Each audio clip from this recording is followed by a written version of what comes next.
The bartender says the room is closing, but the rumors pouring through the vents never got the memo. Old beer sits flat in forgotten mugs while the jukebox coughs out static that sounds suspiciously like gossip, tightening its shoes for another lap. Somewhere between the last chord and the neon dimming for maintenance, 19 country queens arrive without warning, each trailing headlines sharp enough to cut the smoke. Nobody planned the gathering. Fame just issued subpoenas and every restless spirit complied. Everyone present understands this meeting is impossible. Some of these women passed decades ago, others are still cashiering arena merch. But memory doesn't respect time zones. Inside Folklore's green room, chronology folds like origami, allowing first-press vinyl ghosts to elbow living Grammy winners for seat space. What matters isn't date stamps, it's heartbeat volume. And today, each tale thumps loud enough to reset the dusty soundboard needles. Tammy Wynette is first to speak, knuckles whitening around a lipstick-stained tumbler while her hit, "Stand By Your Man," loops ironically in the background. 5 husbands, she shrugs, like reciting chart positions. The first marriage dissolved when youth proved thinner than daylight. The second cracked under the weight of traveling 400 nights a year. George Jones enters the story like a siren and exits like a wrecking ball. There was the legendary lawnmower chase when he tried to buy whiskey after she hid the car keys, and the whispered prescription cocktail that turned bedtimes into emergency drills. Critics later framed Tammy as tragic, but they missed the stubborn glee that flickered whenever she nailed a high note on stage, lifting bruises into billboard positions. She financed hospital wings, gave away furnaces to neighbors, and once pawned her final engagement ring to cover band salaries after a canceled tour. Her resilience became a blueprint for modern stardom. Monetize heartbreak, then buy back your own dignity at auction. Loretta Lynn laughs so brightly the ceiling fan rattles. She caught national radio censors flat-footed when she dared put the pill on wax. And politicians nearly swallowed their microphones debating whether a coal miner's daughter was allowed to discuss contraception. She wrote Fist City as an open challenge to any woman eyeing her man, promising a back-alley seminar in self-defense delivered via guitar twang. Between tours, she birthed 6 kids, balanced ledgers, and once locked her wayward husband outside the tour bus until he sobered up enough to tune a banjo. She remembers a promoter laughing at her handwritten lyric sheet, calling it hillbilly sociology. Loretta cashed the check, framed it, and hung it in her hallway as fuel. Decades later, that same promoter's grandson streams her music while drafting social justice tweets, unaware he's quoting the woman his family once tried to muzzle. Dolly Parton floats into the haze like a chandelier given legs, every rhinestone reflecting a different theory about who held her heart off stage. The Porter Wagner saga dominates gossip columns, public duets that dripped with tension, legal sparring over royalties, and that famous farewell song, "I Will Always Love You," which critics insist is both breakup note and victory lap. Dollywood plaques skip the details about business moguls rumored to send private jets disguised as tour buses just for weekend rendezvous. Behind the rhinestones sit spreadsheets. Dolly owns everything with her name on it, from theme park roller coasters to novel adaptations. Rumors of torrid affairs fade, but royalty statements remain evergreen. She once joked that if gossip could be converted to solar power, she'd light up half of Tennessee. And she wasn't really joking. Wanda Jackson slaps a jukebox so it cues up, "Let's have a party," because subtlety was never her brand. Elvis taught her how to loosen a song's hips, and in return, she nearly broke his resolve by flashing a ring he gave her, proof that Baptist boys sometimes rewrite commandments. When Sunday papers exposed their courtship, Wanda doubled down on fringe skirts, letting every tassel broadcast rebellion louder than AM static. Touring Europe without a chaperone, she stirred rumors of backstage champagne with foreign princes and rival guitarists. Journalists asked whether she regretted straddling the line between church pew and juke joint.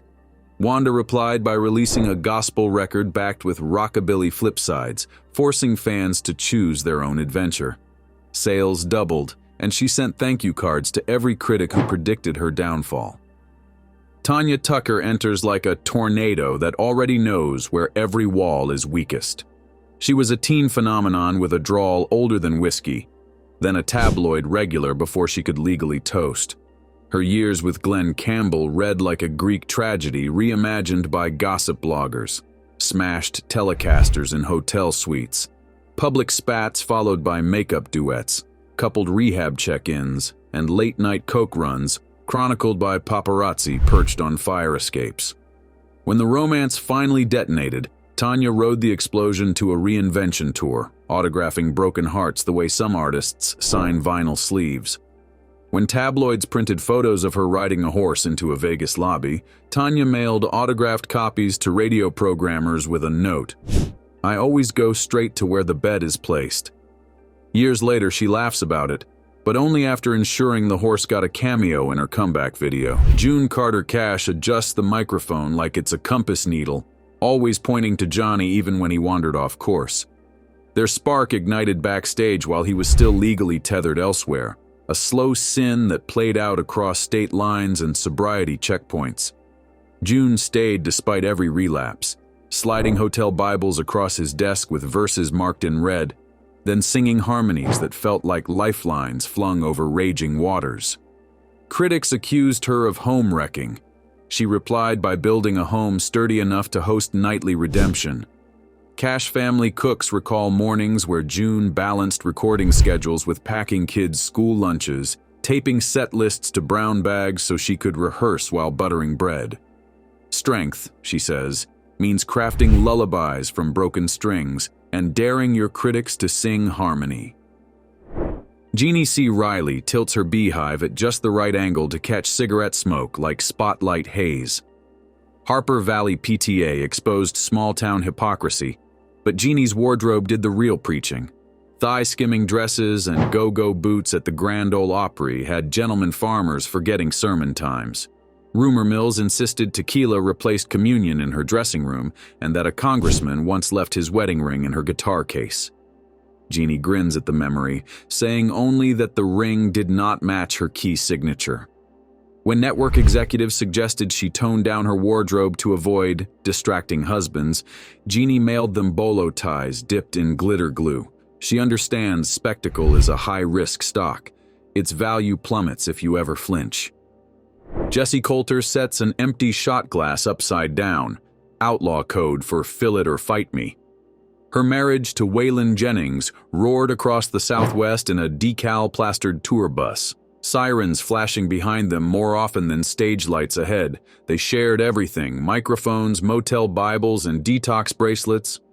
One night in Phoenix, police guns glinted through hotel drapes, but Jessie kept playing piano. Certain harmony could temper any showdown. Theirs was not a gentle love, it was a duel that ended only when applause drowned the gunfire of rumor. Years after Waylon's passing, Jessie still keeps the tour bus parked on her property, engine gutted, interior intact. She records demos inside, claiming the wood paneling remembers chord changes better than any laptop. Nostalgia isn't weakness, she insists. It's premium gasoline for the next ride. Crystal Gayle sweeps hair off her shoulder in a move choreographed to make gossip columnists lean forward for an unobstructed view. Executives whispered that foreign princes mailed her sapphires hoping to secure concert dates at private palaces. Others claimed she insured each strand for more zeros than a mid-level tour budget. Crystal refuses to clarify, preferring to let that impossibly long hair serve as curtain and clue. When crossover pop success tempted her toward glittery excess, she added more traditional country tunes to the set list, forcing critics to question whether mystery or melody sold the tickets. Her backstage rider famously lists only 3 items: bottled water, extra conditioner, and absolute discretion. The first hydrates me, the second hydrates the brand, the third hydrates the rumors, she quips, twirling another endless lock. Barbara Mandrell twirls a drumstick between her fingers. She once broke venue protocol by playing every instrument on stage herself, including steel guitar traditionally guarded by men. Her wholesome television specials featured sister harmonies and polite smiles, yet gossip writers insisted clandestine romances unfolded between commercial breaks. Anonymous tips linked her to political heirs and media tycoons, but no photos surfaced. Barbara leveraged the mystery the way others leverage credit lines, stretching it into bigger budgets and primetime slots. A television historian once compared her to a chess grandmaster playing checkers on live broadcast. She wins because the audience doesn't realize there's another board underneath. Barbara only smiles when told this. Some strategies are more effective when mislabeled simplicity. Lynn Anderson flicks the rim of her highball glass, recalling how fame handed her roses with one hand and arrest warrants with the other. After a combustible split from songwriter Glenn Sutton, she drove her luxury vehicle through Nashville suburbs with blue lights flashing behind. Mugshots leaked, showing mascara rivulets and defiant smirks, and radio programmers briefly boycotted her. Yet when she stepped on stage the next night, she hit every note like court testimony set to steel guitar, turning scandal into encore. Asked whether she regrets the mugshot, Lynn laughs. That snapshot sold more tour shirts than my publicist could draft in a month. She knows redemption arcs need visual contrast, and nothing pops an apology like waterproof mascara on county jail concrete. Dottie West counts the diamonds missing from a pawn shop receipt, each representing a chapter where love got expensive. Her generosity was legendary. Tour staff received lavish gifts, even as accountants waved red flags. Divorce drained her savings. Trusting the wrong manager folded what was left. Rumor spoke of silent benefactors slipping envelopes across casino tables, but fate proved crueler. A car crash en route to the Opry left her mortally injured, her final words allegedly a plea to still make the gig.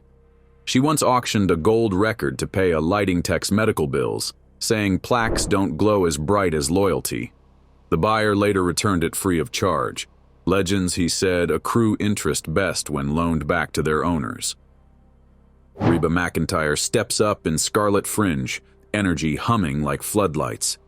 After divorcing her longtime manager husband, she surprised fans by posting selfies beside actor Rex Lynn, captioned with fried chicken emojis and inside jokes. Blogs exploded, charting overlap timelines and speculating about clandestine set visits on television shoots. Reba plays coy, but her grin suggests she's writing a modern western where the heroine kisses who she wants and still ropes top billing. Industry insiders claim Reba schedules tour rehearsals around minor league baseball games because Rex enjoys the concession nachos. She turned the quirk into a sponsorship, pairing ticket giveaways with local stadium shoutouts. Romance, she demonstrates, can double as marketing vertical if you keep it fun. Patti Loveless speaks in Appalachian minor keys, her soft drawl masking iron resolve. Studio engineers long rumored that late sessions stretched past midnight because she and certain guitarists needed creative calibration behind closed doors. Patti ignores the chatter, pouring all insinuation into songs about betrayals that ache like fresh bruises. Her refusal to name names turns each track into a mirror listeners use to study their own secrets, earning her loyalty rumors can't corrode. In rural bars, she sometimes appears unannounced, jamming with house bands for the price of a ginger ale, leaving after one encore. Patrons argue for weeks whether it was really her. Meanwhile, she collects fresh dialects to weave into future verses, proving authenticity is a moving target. Lucinda Williams sets her notebook on the bar, pages scarred with crossed-out lovers' initials. She writes like she's balancing ledgers. Every betrayal must be itemized, every apology footnoted. Former partners fear release day more than tax season, unsure if the next single will spotlight their worst midnight confession. Legal teams prepare cease and desist letters, but Lucinda's cryptic pronouns and metaphors keep lawsuits at bay. Mystery sells, she muses, but revenge goes platinum. Not every lyric is vengeance. Some are apology letters she was too proud to mail, melodies doing penance in her stead. She believes accountability tastes better when aged in oak and served room temperature, smooth enough to swallow, coarse enough to remember. Bobbie Gentry appears only as a silhouette framed by doorway sunrise. After Ode to Billy Joe, she airdropped off the grid, fueling theories wilder than any bridge jump in her lyrics. Some swear she lives in an antebellum mansion guarded by non-disclosure agreements. Others insist a European aristocrat bankrolls her quiet life in exchange for private concerts. Each rumor contradicts the last, and Bobbie wouldn't have it any other way. Disappearing turned her into a living riddle more valuable than any encore.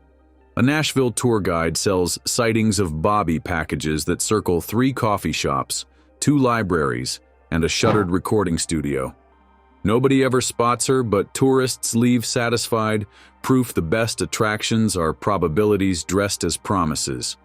Kitty Wells, matriarch of modesty turned gunpowder, adjusts a pearl earring.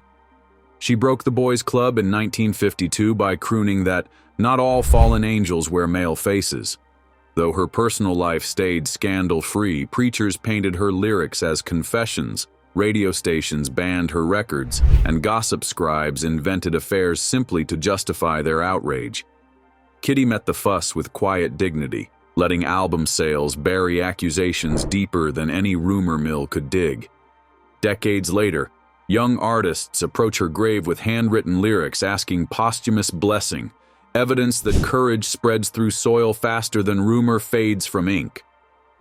KT Oslin lifts a glass to aging out loud.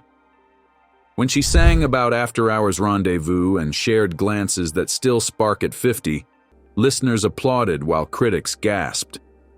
Daytime talk shows probed her for details. She delivered playful dodge and parry routines, hinting at adventures without cashiering her privacy. By refusing to package mature desire as comedy relief, KT redefined the demographic advertisers claim doesn't click replay. She keeps a journal titled Things I'm Supposed to Regret, every page blank. That empty notebook tours with her memorabilia exhibit, and fans queue for selfies beside it, inspired by what refusal actually looks like.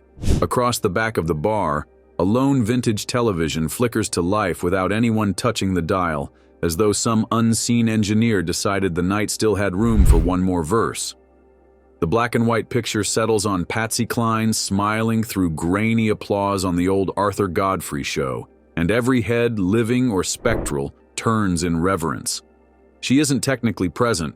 Her plane went down far too soon for tabloids to catalog a proper scandal, but her legend drifts in like perfume that refuses to expire. The screen cut to commercial decades ago, yet Patsy's velvet ache still sneaks onto late-night playlists and roadside karaoke machines, reminding strangers how dangerous tenderness can sound when wrapped in steel guitar sorrow. A few of tonight's queens tap along to Crazy, their fingers spelling memories in shorthand Morse code across chipped cocktail tables. Jeannie whispers a thank you meant for no microphone. Dolly presses a palm over her heart as if greeting a mentor. Even fierce Loretta allows one unguarded sigh. The television fizzles out, but the ghost it conjured lingers, spinning circles of afterglow above the bar like a halo made of cigarette rings. Nobody speaks for a full 12 seconds, silence long enough for an entire jukebox selection, and in that hush, every rumor, feud, and headline bows to the unassailable fact that a great voice never dies. It just changes its mailing address. The bartender wipes away invisible dust on the screen, nods toward the exit, and the gathering resumes with restored humility. Each story now threaded with Patsy's hard-earned, heartfelt ballads forever. The bartender finally snaps the light switch, but illumination doesn't chase off legends. It only outlines their silhouettes in sharper ink. 19 women lift their glasses, a toast echoing through every radio, still brave enough to spin their stories. They are not footnotes to male ballads. They are front-page survival dressed in satin and barbed wire. The room empties yet remains crowded with lessons. Reputations are negotiations. Love can be both wrecking ball and record deal, and the truth is never fully unplugged, just remastered for the next audience. Before exiting, the bartender finds a hastily scrawled note on the counter.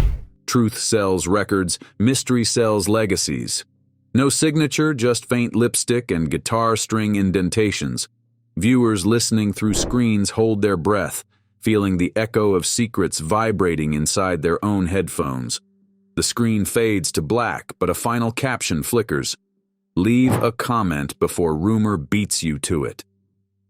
And remember, every view is another log on the campfire where their legends keep burning, so stoke it now by sharing this story forward with friends. If you enjoyed this video, like and subscribe, and also click the next video shown on your screen.